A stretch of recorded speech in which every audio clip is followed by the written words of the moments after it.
விஜய் மீது வைக்கப்படுற மிகப்பெரிய குற்றச்சாட்டு மக்களை சந்திக்கல அப்படிங்கிறது தான். திருச்சி பிரச்சாரம் ஒரு திருப்பு முனை ஏற்படுத்த நினைக்கிறீங்களா? திமுக அண்ணா திமுக ரெண்டு பேருக்கும் மிகப்பெரிய ஒரு கலக்கத்தை கிலியை ஏற்படுத்தி இருக்கிறது. குறிப்பாக திமுகவுக்கு பெரிய அச்சத்தை ஏற்படுத்தி இருக்கிறது.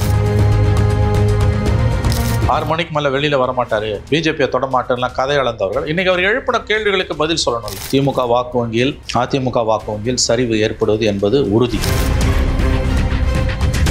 நேற்று பார்த்தீங்கன்னா லோக்கல் இஷ்யூவும் பேசியிருக்காரு, நேஷனல் இஷ்யூவும் பேசியிருக்காரு இல்லையா? கிட்னி திருட்டுல சம்பந்தப்பட்ட ஒரு திமுக எம்எல்ஏக்கு சொந்தமான மருத்துவமனையை இன்னமும் செயல்பட அதிமுக அனுமதிப்பது அதிமுக எவ்வளவு ஒரு பலவீனமான எதிர்க்கட்சி என்பதை நமக்கு காட்டுகிறது. அந்த பிரச்சனையை நேற்று விஜய் பேசுவது ரொம்ப முக்கியமானது.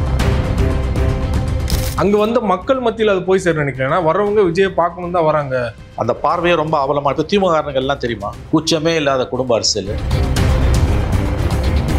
இளையராஜா பாராட்டுகளில் பார்த்தீங்கன்னா ரஜினிகாந்த் அவர்கள் பேசுனது தான் பேசு பொருளாக மாறி இருக்குது. விஜய்க்கு கிடைக்கக்கூடிய பாப்புலாரிட்டி ரஜினி கமல் ரெண்டு பேருக்கும் ஒரு பொறாமை ஏற்படுத்துது. சிவா விஜய் ஃபேக்டர் எதுவும் குறிப்பாக நேற்று காலையில் விஜய்க்கு வந்த கூட்டம் சூப்பர் ஸ்டார்ன்ற அந்தஸ்தையும் அவர்கிட்ட இருந்து தட்டி பறிக்குது.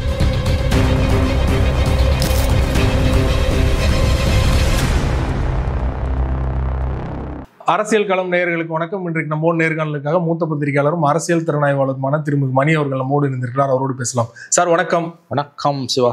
விஜய் மீது வைக்கப்படுற மிகப்பெரிய குற்றச்சாட்டு மக்களை சந்திக்கல அப்படிங்கிறது தான்.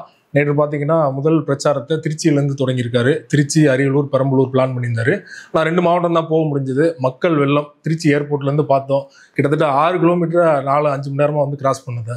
ஸோ திருச்சி பிரச்சாரம் ஒரு திருப்பு முனை ஏற்படுத்த நினைக்கிறீங்களா? கண்டிப்பாக இது ஒரு விஜயோட அரசியல் வாழ்க்கையிலும் தமிழ்நாடு அரசியலுமே இது ஒரு முக்கியமான ஒரு நிகழ்வு. விஜயை பிடிக்காதவர்கள், விஜய் வரக்கூடாது என்று சொல்லுபவர்களுக்கு கூட கூடியிருந்த கூட்டமும் அவருடைய உரையும் வந்து தமிழக அரசியலில் ஒரு தவிர்க்க முடியாத சக்தியாக விஜய் உருவெடுத்திருக்கிறார் என்பதை தான் காட்டுகிறேன்.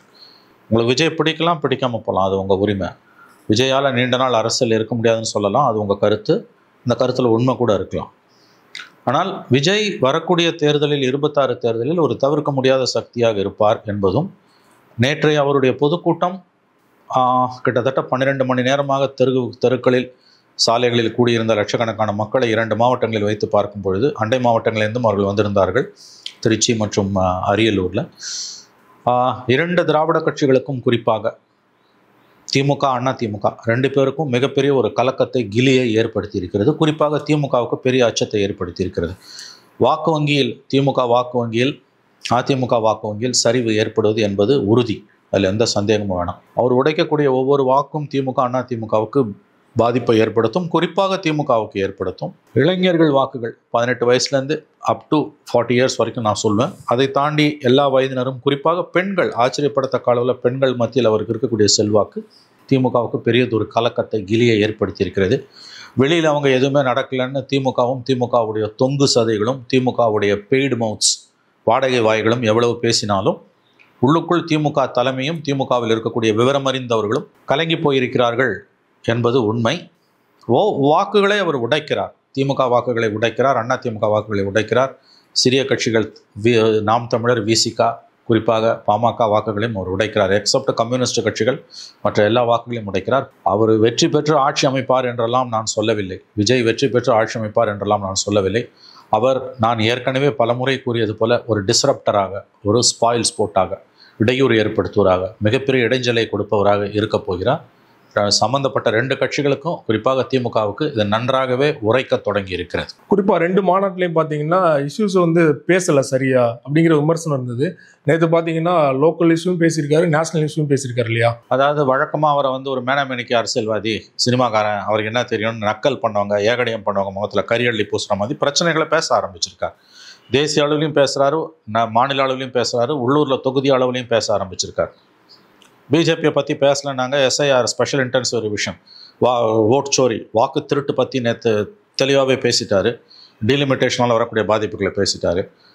தமிழ்நாட்டை பொறுத்த வரைக்கும் ஒரே நாடு ஒரே தேர்தலை பேசிட்டாரு. திமுகவுடைய வாக்குறுதிகளில் கோர் ப்ராமிசஸ் நம்ம சொல்லக்கூடிய நட்சத்திர வாக்குறுதிகளை அவங்க எப்படி வந்து காற்றுல பறக்க விட்டு மக்களை ஏமாற்றிட்டு இருக்காங்கன்றதை ரொம்ப அழகாக பட்டியலிட்டு சொல்லிட்டார்.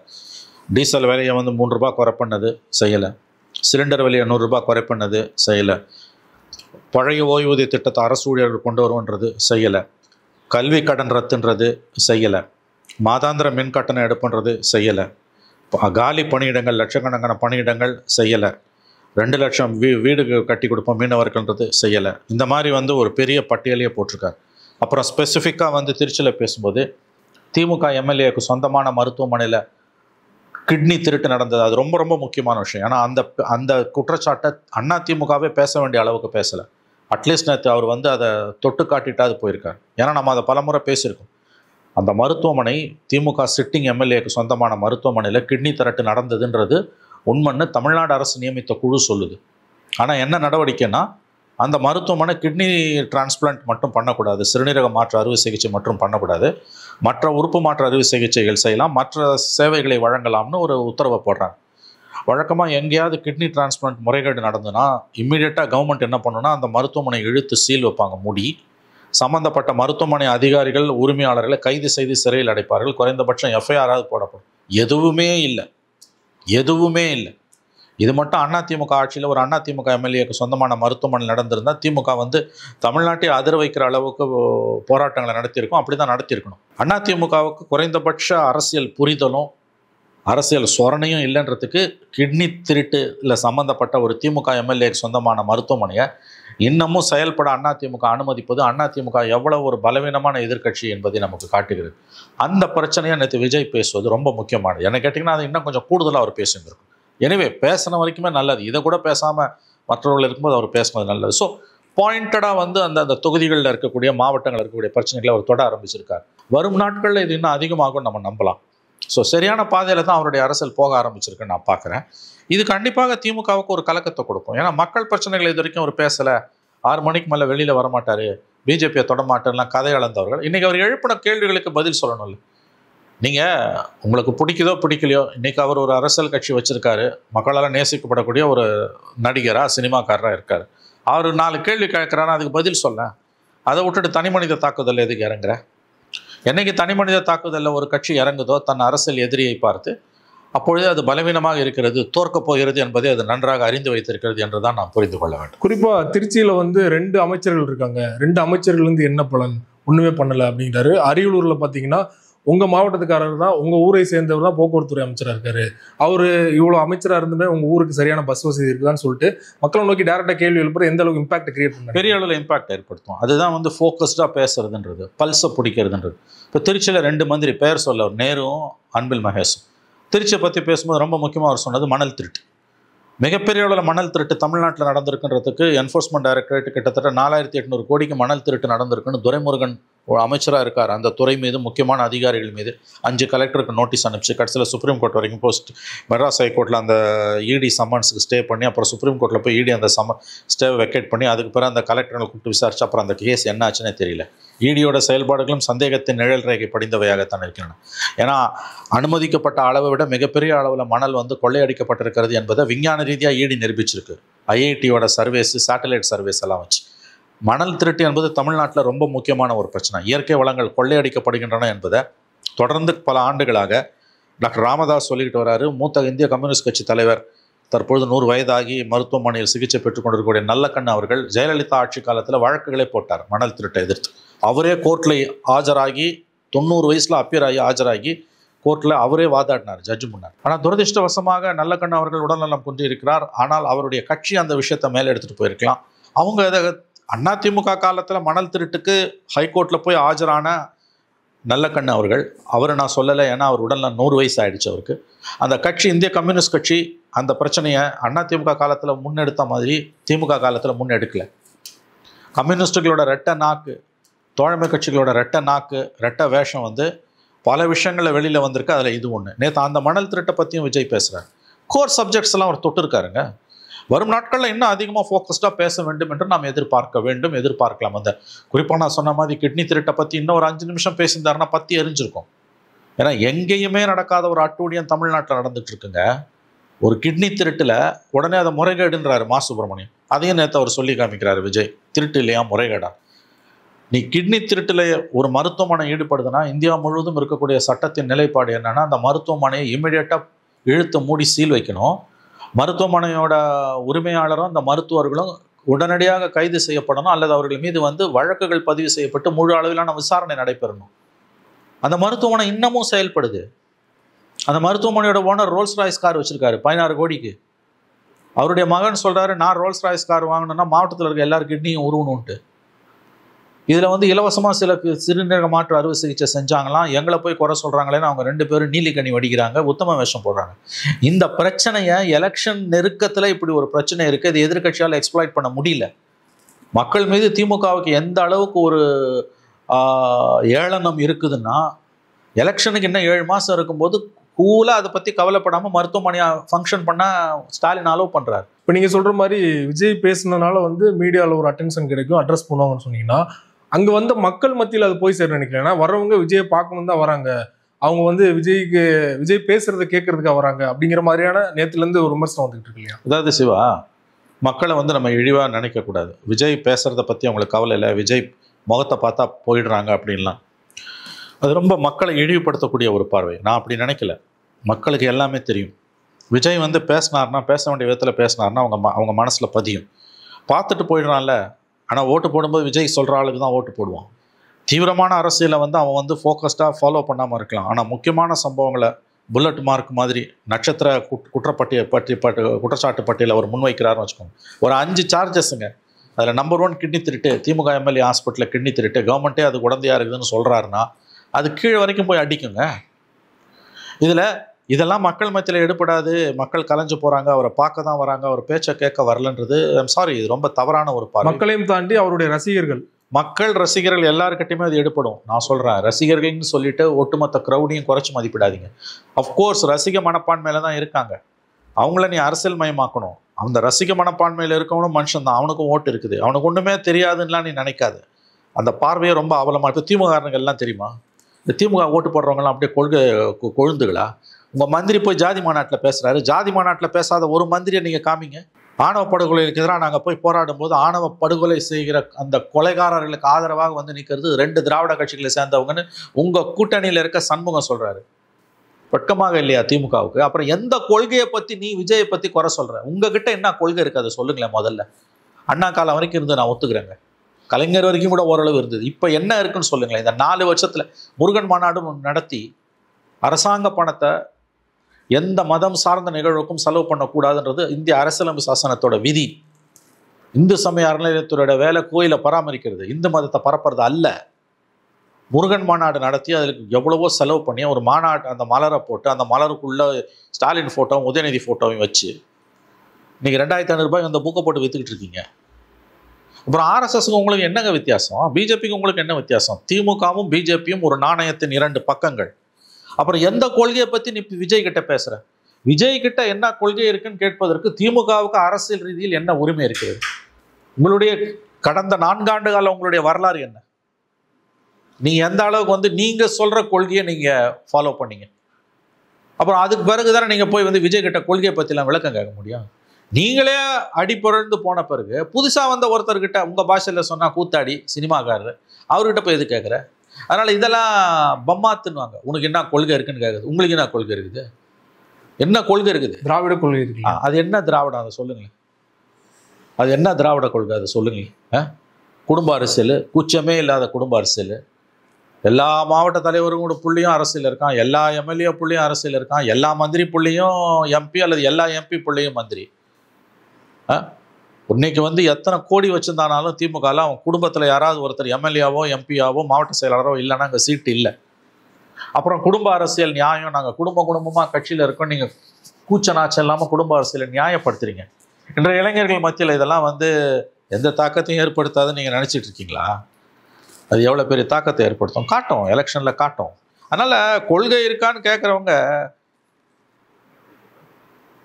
ஒரு விரலை சுட்டி காட்டி எதிரி மீது நீங்கள் குற்றம் சுமத்தும் பொழுது மற்ற 3 விரல்கள் உங்களை சுட்டி காட்டுகின்றன்னு இயேசுநாதர் சொன்னதில் அதை ஞாபகத்தில் வச்சு திமுக காரர்களும் திமுகவை ஆதரிப்பவர்களும் பேசணும். ஆமாங்க, விஜய்க்கு கொள்கை இல்லைங்க. உங்களுக்கு என்னங்க கொள்கை? அதை சொல்லுங்களேன். விஜய்க்கு கொள்கை இல்லாட்டி பரவாயில்லைங்க, புது கட்சி. நீங்கள் 75 வருஷ கால பாரம்பரிய திராவிட மாடல் இல்லை. உங்கள் கட்சியில் இன்றைக்கி நடக்கக்கூடிய அட்டுழியங்கள், ஜாதி மாநாடு, கலப்பு திருமணத்துக்கு எதிராக போய் களத்தில் நிற்கிறது, ஆணவ படுகொலை ஆதரிக்கிறது, எத்தனை கோயில்களில் தலித்துகள் உள்ளே போக முடியாமல் இழுத்து பூட்டப்பட்டிருக்காங்க. முதல்ல போய் நிற்கிறது யார்? தலித்துகளுக்கு எதிராக அவங்க கட்சிக்காரன் தானே நிற்கிறாங்க. ஆணவ படுகொலை ஆதரிக்கிறாங்க. ஆணவ படுகொலை ஆதரிக்கிறவங்க திமுகவில் இல்லைன்னு நீங்கள் சொல்லுங்கள். ஆணவ படுகொலைக்கு எதிராக சட்டம் ஏற்ற மாட்டேன்னு உங்கள் அரசு சொல்லுதே, இதுதான் திராவிட மாடலா? அப்புறம் எங்கேருந்து போய் விஜய் நீங்கள் கேள்வி கேட்குறது? நீங்கள் விஜய் கேள்வி கேளுங்க, நியாயம் நான் ஒத்துக்கிறேன். அதாவது வந்து விஜய்க்கு கொள்கை இல்லைன்றதை நான் ஒத்துக்கிறேன். உங்களுக்கு என்ன கொள்கை இருக்குது அதை சொல்லுங்கள். சகலமும் வந்து காற்றுல பறக்க விட்டுட்டு இன்றைக்கி வந்து அதிகாரத்துக்காக எந்த காம்ப்ரமைஸையும் யாரோடையும் நீங்கள் பண்ண இன்றைக்கி தயாராக இருக்கீங்க. மோடி எதிர்ப்பு அவ்வளோ தூரம் பேசிட்டு ராஜ்நாத் சிங்கை கூட்டு வந்து கருணாநிதி நாணயத்தை வெளியிட்டீங்களே, அப்போ உங்கள் பிஜேபி எதிர்ப்பு பள்ளி இழிச்சதில்லை, சந்தி சிரிச்சதில்லை. அது யாராவது ஒருத்தரால் இன்னைக்கு கேட்க முடிஞ்சுதா? இன்ன வரைக்கும் எனக்கு புரியாத விஷயம் சிவா. அது கம்யூனிஸ்டுகள், காங்கிரஸ், விசிகா எல்லாரும் போய் ராஜ்நாத் சிங் முன்னால் மேடையில் உட்காந்துருக்காங்க, முதல் ரோவில் உட்காந்துருக்காங்க. அமித்ஷா கூட்டின்னு வந்து போட்டிருந்தா போயிருப்பீங்களா? ராஜ்நாத் சிங் அமித்ஷா ஒன்று தானே, அமைச்சரவை பொறுப்பு கூட்டு பொறுப்பு தானே. உங்களுக்கு வேணும்னும் போது ராஜ்நாத் சிங் வேணும், உங்களுக்கு வேணான்னா மதவாத பாஜக. அப்போ நீங்களும் அரசியலுக்காக எல்லா காம்ப்ரமைஸையும் தான் பண்ணுறீங்க. அப்புறம் புதுசாக வந்த ஒருத்தரை பார்த்து உனக்கு என்ன கொள்கை இருக்குன்னு கேட்குறது உங்களுக்கு என்ன தார்மீக ரீதியில் தகுதி இருக்குது? கொள்கையும் தாண்டி ஒரு அடிப்படை புரிதல் இருக்குது அப்படிங்கிற ஒரு கேள்வி. ஏன்னா நேற்று பார்த்தீங்கன்னா NDTV லைவ் போயிட்டு இருக்கு. லைவ்லேயே பார்த்தீங்கன்னா பேசுகிற பத்திரிகையாளர் மேலே துண்டை போடுறாங்க, அவர் முன்னாடி ஆடுறாங்க. லைவ்ல இதெல்லாம் பார்க்குறோம். அவர் என்ன மனநிலையில் இருந்திருப்பாரு. ஸோ இன்னொரு பக்கம் பார்த்தீங்கன்னா 23 நிபந்தனைகள் போட்டாங்க. எதுக்கு இவ்வளோ நிபந்தனைகள் கேட்குறாங்க? ஆனால் நிபந்தனைகள் போட்டு மாறாதானே நடந்துக்கிட்டாங்க. எல்லாருமே மின்கம்பங்களில் ஏறுறாங்க, மக்களுக்கு இடையூறு பண்றாங்க. இந்த மாதிரி விமர்சனங்கள் வருது இல்லையா? இல்லைங்க, நான் என்ன சொல்றேன், அடிப்படையில் அவரை பார்க்க வர கூட்டம் ஒன்று. அவர் வந்து ஒரு மாற்றா ஏன் வரக்கூடாது? திமுக அண்ணா திமுகவை ட்ரை பண்ணி பார்த்துட்டோம், புதுசாக ஒருத்தர் வரட்டுமே. தப்பு பண்ணால் நாளைக்கு மாற்றிட்டு போயிடலாம். உங்கள் குடும்பம் தான் எல்லாத்தையும் அனுபவிக்கும், சினிமாவை அனுபவிக்கும், அரசியல் அனுபவிக்கும், பிஸ்னஸில் இருக்கும், மீடியாவில் இருக்கும், சகலமும் ஒரு குடும்பம் தான் தமிழ்நாட்டை கட்டுப்படுத்தும்னா புதுசாக ஒருத்தர் வரதில் என்ன குடிமொழிகிட்டு போயிடும் என்ற எண்ணம் எழுவது இயல்பானது. இப்போ நீங்கள் சொல்லக்கூடிய நேற்று அந்த NDTVயில் சாம் டேனியல் ரிப்போர்ட்டர் பேசும்பொழுது அவங்க வந்து ஜாலியாக அவங்க ஆடுறாங்க, கொடி போடுறாங்க, இதெல்லாம் வட இந்தியாவில் கூட நான் பார்த்துருக்கேன். நான் இது வந்து தமிழ்நாட்டுக்கு புதுசு இல்லையா? புதுசு தான். நான் என்ன சொல்கிறேன், அது ஒன்றும் கொலை குற்றம் கிடையாது. அது எங்கே வருதுன்னு கேட்டிங்கன்னா ரசிக மனப்பான்மையிலேருந்து வருது. விஜய் பேசுகிறத கேட்குறத விட பார்க்குறத கேட்குறதுக்கு வராங்க. ஆனால் எல்லாருமே வந்து வெறுமனே வந்து பார்க்க வரவங்க தான், கேட்க வரவங்க இல்லைன்ற முடிவுக்கு வந்துடாதீங்க. இந்த மாதிரியான நிகழ்ச்சி இது வந்து ஃபெஸ்டிவல் மூடு சிவா. இது ஒரு செலிப்ரேஷன் மூடு. இது அவனுக்கு ஒன்றும் தெரியல அவனுக்கு. ஆனால் இந்த சிஸ்டத்து மேலே அவனுக்கு ஒரு வெறுப்பு இருக்குல்ல. நான் அதான் சொல்கிறேன், மக்களை நேசிப்பவர்கள் விஜய் ரசிகர்களை பார்த்தா அவங்களுக்கு வந்து வருத்தம் வரலாம், கோபம் வரக்கூடாது என்ன கேட்டிங்கன்னா. ஏன்னா அவன் இந்த நாட்டோட குடிமகன் இல்லையா? அவனுக்கு வந்து ஓட்டு போடுற உரிமை இருக்குது அவனுக்கு. அவன் ஏதோ ஒரு விதத்தில் இந்த ஆட்சியாளர்கள் மீது அவனுக்கு இருக்கக்கூடிய வெறுப்பு தானே விஜய் பக்கம் திருப்புது. திமுகவும் அண்ணா திமுகவும் ஒழுங்காக இருந்த இந்த அரசியல் ரீதியாக ஏன் வந்து அவன் விஜய் கிட்ட போகிறான்? விஜய் ஒன்றும் சர்வரோக நிவாரணின்னு நீங்கள் விஜய் கிட்ட போய் எல்லா பிரச்சனையும் தீர்வு கேட்பது தவறு. இன்னும் சொல்லப்போனால் அவருடைய ரசிகர்களுக்கு வந்து அவர் சர்வரோக நிவாரணி இல்லை என்ற புரிதல் தெளிவாக உண்டு. அவரால் ஒன்றும் பிரச்சனையெல்லாம் பெருசாக தீர்க்க முடியாதுங்க. ஆனால் திமுக எங்களுக்கு வேணாம், அண்ணா திமுக வேணாம், திமுக பதவியில் இருக்கிறதால வேணாம், புதுசாக ஒருத்தரை ட்ரை பண்ணி பார்ப்போம், தப்பு பண்ணாலும் அடுத்த எலெக்ஷனில் மாற்றி ஓட்டு போட்டுடலான்ற எண்ணத்தில் இருக்கவங்க பலர் இருக்கிறார்கள். நீங்கள் சொல்லக்கூடிய அந்த டான்ஸ் ஆடுறதுக்கு கழுத்தில் அந்த துண்டை போடுறதெல்லாம் வந்து பார்ட் ஆஃப் த கேம். இது வந்து ஒரு பெரிய க்ரௌடில் வந்து யூஸ்வலாக நடக்கக்கூடியது. அது அந்த க்ரௌடு வந்து சினிமா ரசிகர் கூட்டமாக இருக்கிறதால உங்களுக்கு அது அந்த கூட்டம் அதிகமாக இருக்குது. இது ஒரு பொலிட்டிக்கல் பார்ட்டி மீட்டிங்கில் இது இவ்வளோ நடக்காது, நடக்கும் இவ்வளோ ஓவராக நடக்காது உங்களுக்கு வந்து. எனவே அது அவர்களை அரசியல் படுத்துவதற்கு விஜய் என்ன முயற்சி? அதுதான் அடுத்த கேள்வி. அதுதான் உங்களுக்கு வந்து அடுத்த கட்டத்தை நோக்கி அந்த இயக்கம் எப்படி போகுதுன்றதான் நம்ம பார்க்கணும். இது டெமோக்ரஸின்றது வந்து உங்களுக்கு ப்ளூரல் வாய்ஸஸ் தானுங்க, பன்முக குரல்கள் தானே ஜனநாயகத்துக்கு. கொலை குத்தம் ஒன்றும் பண்ணிடலையே. அந்த டான்ஸ் ஆடுறது, அந்த துண்டை தூக்கி ரிப்போர்ட்டர் கழுத்தில் போடுறது, அப்படி வந்து இதெல்லாம் பண்ணுறது ஒன்றும் கொலை குத்தம் கிடையாது. மரத்தில் ஏறுறதுலாம் சிக்கலுங்க. அவங்க மரத்தில் ஏறாதன்னா ஏறுறான், கொடி கம்பத்து மேலே ஏறாதன்னா ஏறுறான், லைட் போஸ்ட்டில் ஏறுறான். இதெல்லாம் வந்து நேற்றைக்கு காலையிலேருந்து அந்த மீட்டிங்கை பார்க்கும்போது எனக்கு நான் பதிப்பாக இருந்ததுனா அசம்பாவிதம் எதுவும் நடந்துடக்கூடாது. ஒரு உயிரிழப்பு இருந்தால் கூட கண்டிப்பாக திமுக அதை மிகப்பெரிய அளவில் விஜய்க்கு எதிராக பயன்படுத்தும். ஸோ அதனால் அதெல்லாம் அவர் கட்டுப்படுத்த வேண்டிய விஷயங்கள், அவர் கண்ட்ரோல் பண்ண வேண்டிய விஷயங்கள். போக வேண்டிய தூரம் நிறையா இருக்குது, நான் அதை ஒத்துக்கிறேன். பயணிக்க வேண்டிய தூரம் நிறையா இருக்குது. அவர் ஒன்றும் சர்வரோக நிவாரணி நான் சொல்லலை, அவர் ஒன்றும் திமுகவுக்கு மாற்றுன்னு கூட நான் சொல்லலை. நான் எங்கே சொல்லவே இல்லை. பட் அவரால் ஏற்படக்கூடிய தாக்கம் என்ன என்பது ரெண்டு பேருக்கும், திமுக அண்ணா திமுக, குறிப்பாக திமுகவுக்கு ரொம்ப நல்லாவே தெரியுது. இவர்களுடைய தோல்வி தானே விஜய் மாதிரியான ஒரு புது பிளேயர்கிட்ட மக்களை ஈர்க்க செய்யுது. திமுகவும் அண்ணா திமுகவும் ஒழுங்காக இருந்தாங்கன்னா ஏன் மக்கள் விஜய் மாதிரி ஒரு புதிய வரவு கிட்ட போகிறாங்க? குடும்பமாக கொள்ளையடிக்கிறீங்க. ஒட்டுமொத்த எம்எல்ஏ, எம்பி, மந்திரி அத்தனை பேரும் குடும்பமாக கட்சியை கட்டுப்பாட்டில் வச்சுருக்காங்க. ஒரு படித்த இளைஞன் அல்லது இளம்பெண் அவங்க எவ்வளோதான் வந்து நல்லிதயம் கொண்டவர்களா, ரொம்ப நல்லவங்களா, ரொம்ப ஹைலி குவாலிஃபைடாக இருந்தாலும் இன்றைக்கி அந்த கட்சியில் சேர்ந்து உழைச்சி மேலே வர முடியுமா? சத்தியமாக வர முடியாது. ஒன்று உங்கள் அப்பா இருக்கணும், இல்லை உங்கள் அம்மா இருக்கணும், இல்லை மாமா இருக்கணும், மச்சான் இருக்கணும், மருமகம் இருக்கணும், எம்எல்ஏவாக இருக்கணும், இல்லை எம்பியாக இருக்கணும், மந்திரியாக இருக்கணும். அப்போ தானே அடுத்தடுத்த லேயருக்கு நீ போக முடியும். அப்போ மொத்தமாகவே வந்து குடும்ப கட்டுப்பாட்டுக்குள்ளே தான் கட்சி இருக்குது. தலைமையை பற்றி சொல்லவே வேணாம். ஸ்டாலின் குடும்பம் மட்டும்தான் அந்த தலைமையில் இருக்க முடியும். அதுவும் ஆண் வாரிசாக இருந்தால் தான் இருக்க முடியும். இப்படி தான் ஒரு கட்சி இருக்குன்னா அது இது வரைக்கும் வண்டி ஓடிச்சுங்க. அடுத்த தலைமுறை அதை ஏற்றுக்காது. அதனால தான் விஜய்க்கு இவ்வளோ கூட்டம் வருது. இதை புரிஞ்சுக்கோங்க. இந்த கூட்டம் வந்து நயன்தாராவுக்கு வரும், அஜித்துக்கு வரும், சீமான் சொல்றாரு இல்லையா? இது ரொம்ப மலிவான வார்த்தைங்க. இது சீமானுடைய சமீபத்திய போக்குகள் வந்து ஆச்சரியமாகவும் வருத்தம் தருவதாகவும் இருக்கிறது. தனிப்பட்ட முறையில் விஜய் மீதான அவருடைய விமர்சனங்கள் வந்து ஏற்புடையதல்ல. விஜயோட கொள்கைகளை நீங்கள் எவ்வளோ வேணால் விமர்சனம் பண்ணுங்க, அதுக்கு உங்களுக்கு உரிமை உண்டு. தனிப்பட்ட முறையில் விஜய் மீதான அவருடைய தாக்குதல் அதிர்ச்சி அளிக்கிறது. இப்படி வந்து கொச்சையான வார்த்தை இது. கூட வர கூட்டத்தை சினிமாக்காரனுக்கு வர கூட்டம்ன்றது சினிமாக்காரனையும் இழிவுபடுத்துறது, அந்த கூட்டத்தையும் இழிவுபடுத்துறது. எல்லாருக்கும் எல்லாம் தெரியுங்க. இந்த சமூக அமைப்பில் எக்ஸிஸ்டிங் பொலிட்டிக்கல் பார்ட்டிஸில் திமுக மீது மக்களுக்கு இருக்கக்கூடிய வெறுப்பு தான் இந்த கூட்டத்தை வெளியில் கொண்டு வருது. அதை தான் நீங்கள் ஆராயணுமே அல்லாமல் வந்து இவங்க எப்படிப்பட்டவங்கன்னு நயன்தாராவோ அஜித்தோ இவங்களோட ஜாதகத்தை நோண்டி பார்க்குறது உங்கள் வேலை இல்லை. அது தனிப்பட்ட முறையில் ஒரு பொறாமை உணர்ச்சி விஜய் மீது இருப்பவர்களுக்கு தான் அது வரும். குறைச்சி யாரையுமே மதிப்பிடாதீங்கன்ற நான் யாரையுமே இழிவுபடுத்தாதீங்க. ஜனநாயகத்தில் ஒரு ஓட்டு தான் எல்லாருக்கும். உதயநிதிக்கும் ஒரு ஓட்டு தான், விஜய்க்கும் ஒரு ஓட்டு தான். உதயநிதி ஆதரிக்கிற திமுக காரனுக்கு ஒரு ஓட்டு தான், விஜய்க்கு ஆதரித்து விசில் அடித்து மரத்து மேலே ஏறானே அவனுக்கும் ஒரு ஓட்டு தான். ஜனநாயகத்தின் முன் எல்லாரும் சமம் தான். இதை நீங்கள் வந்து புரிஞ்சுக்காமல் வந்து வரக்கூடிய கூட்டத்தை இழிவுபடுத்துறதும் XYZ வந்து இந்த கூட்டம் வரும் என்பதும் ரொம்ப தவறான, இது ரொம்ப தனிப்பட்ட பகை உணர்ச்சியால் வரக்கூடிய ஒரு கருத்து. சீமானுடைய இந்த கருத்துக்கள் ரொம்ப அதிர்ச்சி அளிக்கின்றன. விஜய் பேசும்போது பார்த்தீங்கன்னா, என்கிட்ட பணம் இருக்குது, நான் பணத்துக்காக வரல, நான் சினிமாவில் உச்சத்தில் இருக்கும்போது தான் வந்திருக்கேன் அப்படின்னு சொல்கிறாரு. ஸோ அவருக்கு வேணால் அது தேவையில்லாமல் இருக்கலாம். ஆனால் அந்த கட்சியில் 234 பேர் தனிச்சு நின்று போட்டிட்டாங்கன்னா அவங்களுக்கு அதே மைண்ட் செட். நீங்கள் குடும்ப இதெல்லாம் சொன்னீங்க இல்லையா, ஊழல் எல்லாமே, அதெல்லாம் எப்படி விஜய் வந்து இப்பயே வந்து ஒரு இது கொடுக்க முடியும்னு நினைக்கிறீங்க? கொடுக்க முடியாது சிவா. கொடுக்க முடியும் நீங்கள் எப்படி எதிர்பார்க்குறீங்க? ஓகே, அவர் பேசுறாரு இல்லையா, அவர் நான் செய்யறேன்னு தான் அவர் சொல்ல முடியும். எல்லாருக்கும் அவர் எப்படி ஜவாபு கொடுக்க? ஓகே, தலைமை பண்புல இருக்கும். இப்போ என்ன சொல்லுவாங்க, அரசியல் வரான், சம்பாதிக்க வரான், பொறுக்கி திங்கிறதுக்கு வரான்னுவாங்க. அவர் என்ன சொல்றாரு, நான் சம்பாதிக்க வரல, ஊழல் பண்ண வரல, நான் வந்து என்னோட கரியரோட பீக்கில் இருக்கும்போது வரேன். ஒரு படத்துக்கு 250 கோடி 275 கோடி இருக்கும்போது பீக்கில் வரேன். எங்கிட்ட பணம் நிறையா இருக்குது. ஸ்பெஷல் ஜெட்டில் தான் அவர் போயிருக்காருன்னு. அதனால் பணத்தை சம்பாதிக்கணுன்ற எண்ணம் எனக்கு இல்லை அப்படின்னு தன்னுடைய நிலைப்பாட்டை அவர் மக்கள் மன்றத்தில் வைக்கிறார். அது வந்து ஒரு நியாயமான ஒரு கருத்து தானே. அவர் வந்து நீங்கள் யோசிச்சு பாருங்கள். நீங்கள் வந்து இப்போதைக்கு நாளைக்கு மாறலாம். நான் அதுக்கு சர்டிஃபிகேட் யாருக்கும் உத்தரவாதம் பர்மனெண்ட்டாக கொடுக்க முடியாது. ஜவாபு யாரும் கொடுக்க முடியாது. நான் இன்னைக்கு வரும்பொழுது இன்னைக்கு என் நிலைமை, நான் முறையாக வருமான வரி கட்டுறேன், என்கிட்ட பணம் நிறையா இருக்குது, நான் சம்பாதிச்சிருக்கேன் நிறையா, நான் பணத்தை சம்பாதிக்க அரசியலுக்கு வரலன்னு சொல்கிறது அது வந்து ஒரு நேர்மையான ஒரு பதிவு. அப்படி தான் நான் அதை பார்க்குறேன். அடுத்த கட்டத்துக்கு 234 தொகுதியிலையும் அவர் கட்சியில் நிற்கிறவன் அத்தனை பேரும் உத்தம சீலனாக இருப்பானா, அந்த வாக்குறுதி அவர் எப்படி கொடுக்க முடியும்? வாய்ப்பு, அதாவது தன்னை பற்றி அவர் சொல்கிறாரு. அடுத்தடுத்த ஸ்டேஜஸ்க்கு நான் வந்து சில கட்டுப்பாடுகளை விதிப்பன்ற வார்த்தைகள் கண்டிப்பாக வரும். குஷி ஆனந்த் பொதுச் செயலாளர் அவள் மீது இப்போ கட்சிக்காரங்களே வந்து விமர்சனம் வைக்கிறாங்க இல்லையா, காசு வாங்கிட்டு தான் இது பண்ணுறாரு, போஸ்டிங் போடுறாரு அப்படின்னு. ஸோ அதெல்லாம் வந்து எப்படி அவர் அடுத்தடுத்த கட்டத்துக்கு எடுத்துகிட்டு போகிறாரு? அதுதானே சிக்கலே. அந்த பிரச்சனை தான் வரதான் செய்யும் சிவா. அதெல்லாம் வராமலே இருக்காது. நீங்கள் சீட்டுக்கு துட்டு வாங்கிட்டான்வாங்க, அவருக்கு ஒரு வேளை 10 எம்எல்ஏ ஜெயிச்சிட்டான், அல்லது வந்து அவர்கிட்ட ஒரு 40 எம்எல்ஏ இருந்து ஒரு கூட்டணி ஆட்சியை போகிறாருன்னா அப்போல்லாம் ஏகப்பட்ட சிக்கல்கள் வரும். அதெல்லாம் வந்து நான் மறுக்கல. நான் இன்றைய தேதியை தான் சொல்கிறேன். நான் இப்போ இன்றைக்கி புஷி ஆனந்துக்கு துட்டு குத்தி ஏமாந்தானா அவன் வெளிப்படையாக வந்து அவங்க பேசட்டும், குற்றச்சாட்டு உண்மைன்னா போலீஸுக்கு போட்டோம், இல்லை வந்து அரசியல் களத்தில் வச்சு ஃபைட் பண்ணட்டும். அப்போ நம்ம கேள்வி கேட்கலாம் விஜயை. அவருடைய நீங்கள் இந்த கூட்டத்தை பார்த்து பிரதான கட்சிகள் ரெண்டும் விழித்து கொள்ள வேண்டிய நேரம். ஆங்கிலத்தில் சொல்லுவோம், they have to pull up their socks. ஏன் இந்த கூட்டம் வருது இதை புரிஞ்சுக்கோங்க. நீங்கள் ஒழுங்காக யோகியர்களாக இருந்தீங்கன்னா இது வராது. நீங்கள் கொள்ளை அடிப்பீங்க, தமிழ்நாட்டை சூறையாடுவீங்க. 10 வருஷம் ஆட்சி பண்ண கட்சி இப்போ 4 வருஷமாக தமிழ்நாட்டை ஆண்டுகிட்டு இருக்க கட்சி ஊழல் தலைவிரிச்சு ஆடுது. கூச்ச நாச்சம் இல்லாத குடும்ப அரசியல். அதாவது அதை நியாயப்படுத்துகிற அளவுக்கு உங்களுக்கு வந்து மனசாட்சியே இல்லாமல் போயிடுச்சு. அரசாங்க விழாவில் வந்து ஒட்டுமொத்த குடும்பத்தை கொண்டு வந்து நீங்கள் முதல் ரோலை உட்கார வைக்கிறீங்க. இது கலைஞர் பண்ண தப்பு. 2010 செம்மொழி மாநாட்டில் வந்து குடும்ப உறுப்பினர்கள் 120 பேரை முதல் 4 ரோலை உட்கார வச்சார். மொழி அறிஞர்கள்லாம் 5வது ரோலை தான் உட்காந்துருந்தாங்க.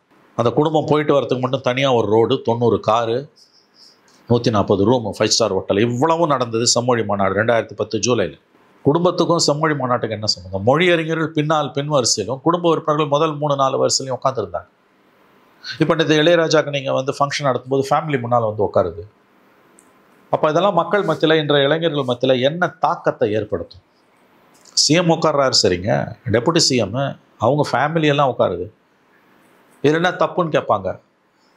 இது ஃபேமிலியை கொண்டு வந்து நீங்கள் முன்னிறுத்துறீங்கன்ற குற்றச்சாட்டு ஏற்கனவே அதிகமாக இருக்கும்பொழுது, விஜய் மாதிரி ஒரு புது பிளேயர் உங்களை சேலஞ்சு பண்ணும்பொழுது அதை பற்றின எந்த கவலையும் இல்லாமல் நாங்கள் வந்து கவர்மெண்ட் ஃபங்க்ஷனில் வந்து ஃபேமிலிக்கு முன்னுரிமை கொடுப்பன்றது நான் என்ன சொல்கிறேன், இது தப்பு ரைட்டுன்னு நீங்களும் நானும் பேசுவோம்னா, இன்றைய இளைய தலைமுறை அடுத்த ஜென்ரேஷன் இருக்குல்ல, அவங்கக்கிட்ட கேட்டு பாருங்கள், இது சரியா தப்பான்னு அவங்க சொல்லுவாங்க. எந்த விதத்தில் இதெல்லாம் நியாயம்?